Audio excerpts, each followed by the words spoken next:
Welcome to the Ben Daniel Podcast, where we're calling a spade a spade. It has finally been announced. Caitlin Clark, aka Caitlin Clark Kent, has finally been announced as the WNBA Rookie of the Year for the 2024 season. Now, last time we saw Caitlin Clark's name attached to a Rookie of the Year award, it was way back over a week and a half ago when Associated Press, a panel of 15 of the most esteemed media members, unanimously voted that Caitlin Clark was the Rookie of the Year. However, it's been quite the silent wait from the WNBA as they begin to roll out some of these end-of-season awards. We get the Asia Wilson release. We get the Nafisa Collier release. And lo and behold, it only took them about 2 weeks. Caitlin Clark has officially been named as the WNBA Kia Rookie of the Year. Now, unfortunately, it was not unanimous, but we weren't expecting it to be unanimous. However, it was closer to unanimous than not. We're going to get into that momentarily, but before we do, was it really any doubt, folks? Was it really any doubt at all? I mean, just look at the back half of Caitlin Clark's season, averaging 24-9, winning a Player of the Week, averaging 25, 10, and 8, winning another Player of the Week, averaging 25, 9, and 5, three consecutive Player of the Week awards for Caitlin Clark. Don't forget all of the Rookie of the Month awards she had as well. Caitlin Clark, Rookie of the Month, 22 points, 9 assists, 5.6. This was the last month of the season, but that wasn't it. Caitlin Clark had a record-breaking month as well. I believe this is the month of August, where she averaged 20 points per game, 12 and a half assists per game, absolutely dominating, and 6.3 rebounds per game as well. Caitlin Clark, is there any question at all, folks? The answer is a resounding and an obvious no.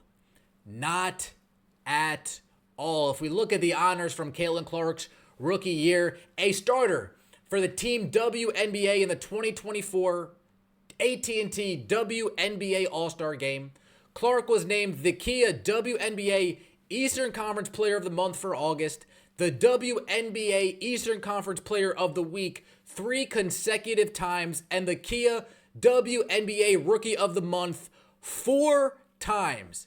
May, July, August, and September. And Angel Reese, as you guys are already aware, was the Rookie of the Month for the month of June. That was an argument for another day. Also, in her rookie season, Clark set a WNBA single season record with 337 assists. She also established WNBA single season records of 769 points and 112 three-pointers made. As a rookie, she led the league in three-pointers made and only finished 6 behind the WNBA single season record of 128 set by New York Liberty guard Sabrina Ionescu. This Rookie of the Year award even prompted Nike, who has been very hush-hush about what they have planned for Caitlin Clark, if they have anything planned for Caitlin Clark. Nike Basketball tweets out the following: the collection keeps growing. Fastest WNBA rookie to 100 points and 50 assists in 8 games. Fastest WNBA player to record 200 plus points and 50 plus assists, 12 games. Fastest WNBA player to record 200 plus points, 75 plus rebounds, 75 plus assists in 15 games. There is a 9-page thread of Nike listing out all of Caitlin Clark's accomplishments from this past season. She was one of the most productive players. Actually, let me rephrase that. The most productive player in the WNBA when it came to accounting for all of your team's points. Caitlin Clark, this year, accounted for 38.3 points per game generated by herself, which was 45.2% of the Indiana Fever's offense. If we go back to the NBA, only Luka Doncic has been generating more points for himself and for his team than one Caitlin Clark-Kent. It is no surprise at all. What does she win, you guys might ask? What is the prize? Caitlin Clark, here's your prize. In honor of being named the 2024 Kia WNBA Rookie of the Year, Clark will receive $5,150 and a trophy designed to commemorate the achievement. I'm sure Clark's going to take that $5,000 and split it among her and her Indiana Fever teammates because that's just the type of person she is. In case you guys haven't seen this yet, there has been a nice video put together by Mr. or Mrs. Clark Report over here on Twitter. And if you guys haven't seen it, let's take a listen, let's take a look, and let's just watch this together, shall we? 200 most productive offensive seasons in WNBA history on a scale of points generated per game. And among these seasons, you'll find the greatest players in the league's history. Lisa Leslie, Tamika Catchings, Cheryl Swoops, Candace Parker, and Angel McCoughtry have tons of seasons littered throughout this chart. Climb towards the top and you'll find seasons from Asia Wilson and Cynthia Cooper. But with 4 of the top 10 most productive offensive seasons in WNBA history is Diana Taurasi, her 2006 campaign being the best of them all, producing 33.9 points per game. And then there's Caitlin Clark, who is already the most potent offensive player in the history of the WNBA in her rookie season. The 200 most Already the most productive player in the history of the WNBA in her rookie season. That is why we call her Caitlin Clark-Kent. Now, I know what the big question is. Was this a unanimous award? Was this voted on unanimously? And unfortunately, it was not. Caitlin Clark received 66 of 67 possible votes for Rookie of the Year. Nothing for Rakia Jackson, nothing for Cam Brink, nothing for Aaliyah Edwards. Caitlin Clark got 66. Angel Reese got 1 Rookie of the Year vote. Folks, we're going to look back at this like, wait, why isn't this unanimous? This kind of just makes Angel Reese look bad. It doesn't really come across as she was really deserving of a vote. But I'm not even going to throw my arms up about that.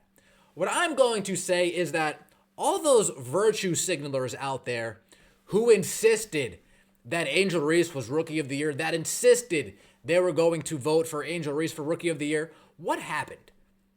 Why didn't you guys put your name on that vote?